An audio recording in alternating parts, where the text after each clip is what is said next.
there's a lot that goes into it. We have the same type of things they do at Camden Yards as far as the intake trailers for the medical stuff. So safety has been the number one priority. Outside of that, I think that's going to be the biggest challenge for a lot of these guys that get sent down is how do they stay motivated? I think everybody is under the assumption that there's going to be a ton of opportunity this year. It's inevitable that people are going to get sick. They're going to contract the virus. They're going to come in contact with somebody that's had it. So our job down here is to, number one, stay healthy. I think that's the biggest thing for us. And then as a staff, figure out ways to keep guys engaged and keep them energized to come to the ballpark, because it can turn into a grind being on the taxi squad where, inter squads are the best thing we got going for us, and it can become monotonous. So I think that's our biggest challenge.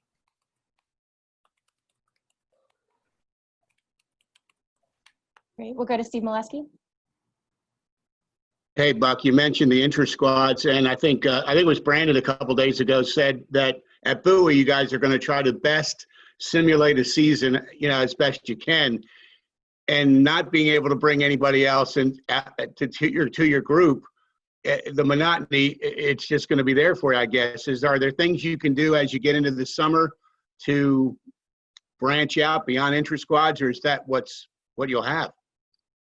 Yeah, so far that's all we've been told we can do. Unless they come up with something as the season goes on where we can play a team that might be close by, it's going to be us and only us. So we're going to get to know each other well. But I think that's the challenge. I think we brought in a good group of staff that brings a lot of energy, has a lot of fun together. And I think that's going to be important for the players to kind of feed off our energy every day. I will say we do have a good group of players down here, and guys that know there's a lot of opportunity. And so they're going to do everything they can to be ready so that when they do get their chance to go back up, they can stay and make an impact up there. So I think we're lucky in that aspect. David Driver, you're up. Hey, Buck, how you doing? Doing well. I think we've learned through social media that young players have ways to stay in shape for baseball the last few months in various ways. How about as a manager, have you been watching video, reading manuals? How do you stay sharp? Yeah, we've been having Zoom calls with the Orioles staff. We had one the other day that went over like in-game strategy, and we have more down the road. So they're putting together things for us to continue to learn.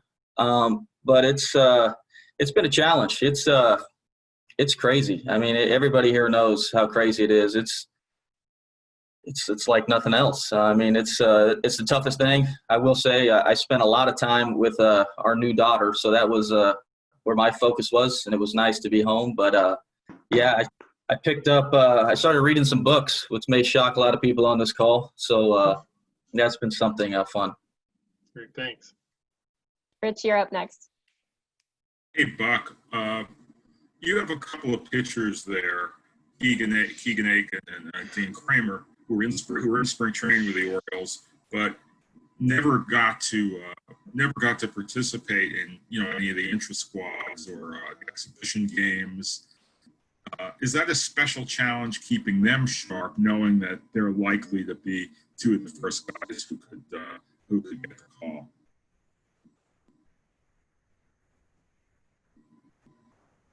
Uh-oh. Can you hear me now? Yeah. All right, let's computer. Yeah, those are two guys that we expect to get a chance this year at some point. They're young guys, so I will say that both of those guys, I've had conversations with both of those guys already, and they're just excited for that opportunity, for that first opportunity. So those are two of the guys that I think are going to be driven to get their work in every day, come to the ballpark and try to figure out a way to get better. So I don't think we have to worry about those two guys as far as their focus. I mean, there could come a time where we're 30 games into this thing and they haven't had a chance, and maybe it's going to take another conversation to tell them to keep going. But I think those guys are excited for just an opportunity to get up there. Okay, Nathan Ruiz, you're next. Hey, Buck. Going off that with Dean, you obviously had him last year and he was really successful in his last stretch with you guys. What was it during that time that made him so successful? I think for Dean, it's that breaking ball that he's got. He's got a big breaking ball that he tunnels that with his fastball at the top of the strike zone. Dean's gotta locate it. He's got a pretty good fastball, but he's a guy that's got to mix his stuff up. He's got a slider that's pretty good. But I think for him, it was landing that curveball for strikes and then being able to put guys away with that breaking ball down. So if Dean has got that breaking ball working, he can be a tough guy to hit. David Larda, you're next. Hey, Buck. Technology has made player development a lot better, both in the development itself and evaluation. What aspect of player development is most impacted, though, by no games, by no minor league season? Yeah, I would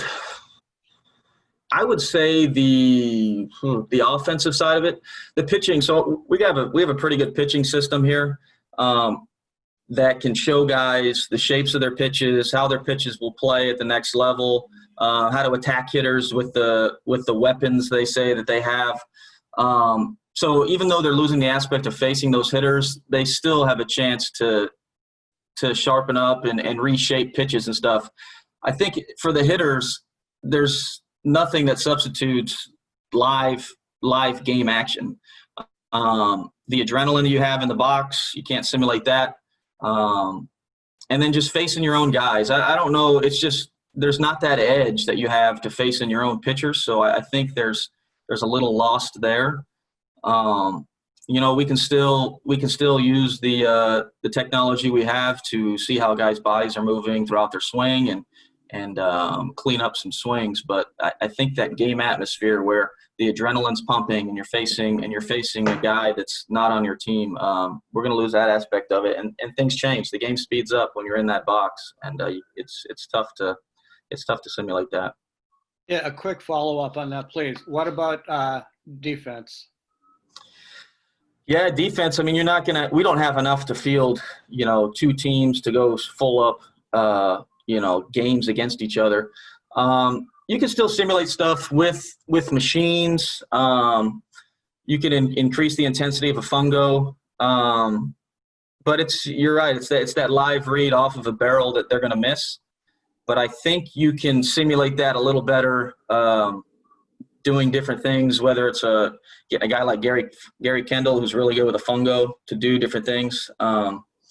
So I think we still have a chance to get better defensively. I think offensively is the biggest challenge. Melanie, you're up next. Hey, Buck. Just getting to talk to some minor leaguers around that have made that cut and are in the alternate site.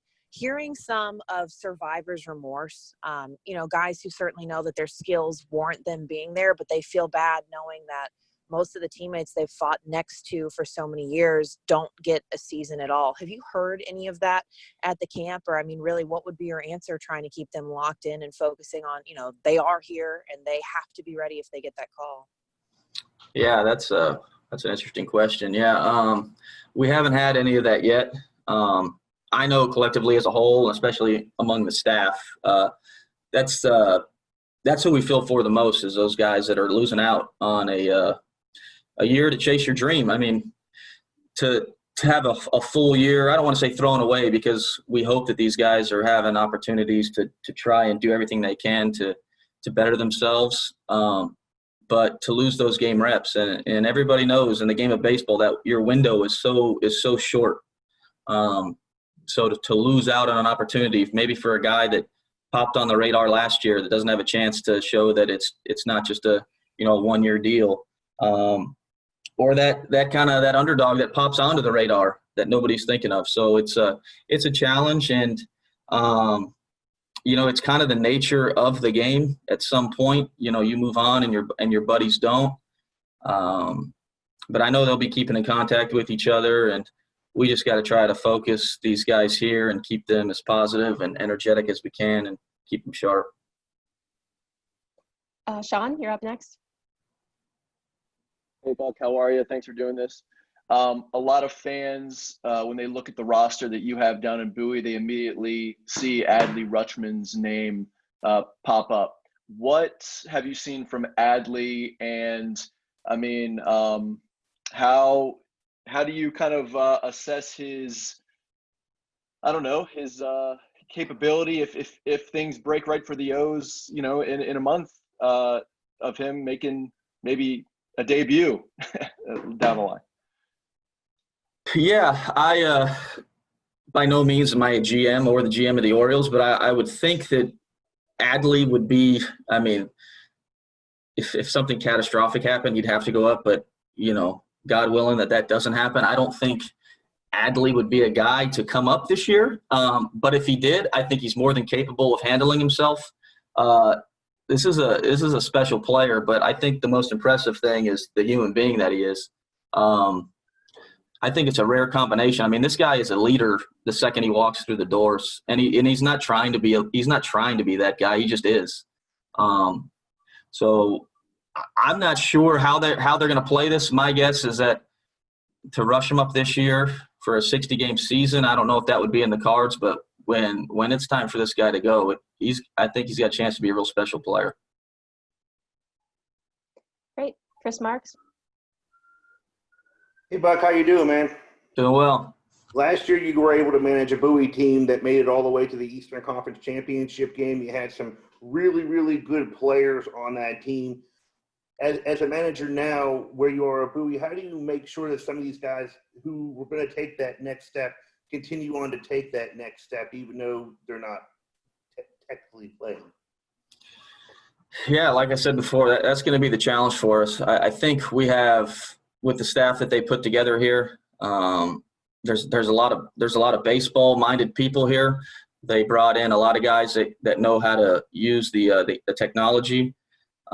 So we're just going to attack it as if it's a more or less an instructional league, and just try to hammer on guys' weaknesses while trying to maintain what they're really good at, and do the best we can to simulate game style and put guys in, you know, pressure situations as much as we can. And I think that's our only plan of attack. And as the season goes on, or as the summer kind of develops, I think more ideas, more ways to maybe push the players through it are going to arise. But right now, we're just going to kind of grind through it here early and see kind of how it unfolds. Dan Connolly. Hey, Buck, this whole, overflow camp is a mystery to us in many ways. And so I was kind of wondering if you could give me some ideas, some of the names of the guys that are coaching with you, roughly how many staff members you have down there. I know it's 9 o'clock in the morning, so you might leave some names out, but if you give us an idea of who some of the guys are. And also, is there anybody in particular who you're working with a little bit more now than you hadn't before that's kind of rubbed off on you, being a young guy, so eager to learn the game on this end of it? As far as staff, so as far as staff, I think we have 13 staff members here. So we outstaff the players by a long way, especially the position players. I think we have a total of 6 position players down here, including 2 catchers. But Gary Kendall's here, the manager at Norfolk. Butch Davis is here. Ramon Sambo's here. Kenny Steenstra's here. Justin Ramsey on the pitching side. Our 3 hitting coaches we got Tom Eller, Ryan Fuller, and Anthony Vila. God, I hope I'm not leaving anybody out. I think I got everybody. So we have a pretty good mix of staff. And as far as learning, there's a special place in me with Gary Kendall. And this guy's he's managed me. He managed me in my first year of pro ball. He managed me when I was in AA. So I've known Gary for a long time, and one of the best baseball men that I know. So I'm always standing next to him, listening to what he has to say, and he's made a big impact on my career so far. Steve Molesky. Buck, it might have been a nice endorsement for the Oriole pitching program recently when we talked to Cole Sulcer. He was with Cleveland. He was with Tampa. They do it pretty well there, and he said very similar in Baltimore to what he saw in those organizations. going through it last year, seeing the results organization-wide, what did you think of it and what it could mean to the future? Yeah, I think that was the biggest thing that the Orioles did was bring in that system. So Chris Holt and his system, just the way. I mean, it's amazing how showing the shape of the pitches and how your pitches work to certain hitters and work off of certain swings and where to attack, where your pitches work best to whether it be right-handed hitters, left-handed hitters. So really, I think there's always been a plan going into a game for a pitcher, but this has really narrowed it down to a sharp focus of like, hey, this is where your stuff works best. This is where we attack hitters. And it's been amazing, I think, the improvement and how much that these guys this pitchers especially, have jumped on board. And, I mean, sometimes it gets a little much as a manager. They're sitting in front of a computer a lot of the time, and they're looking at their pitches and where, their dots. They show up as dots on the TrackMan, and sometimes you're like, man, get out from behind that thing. But it's they've made huge strides, and I think that's one of the most impressive things that the Orioles have brought in.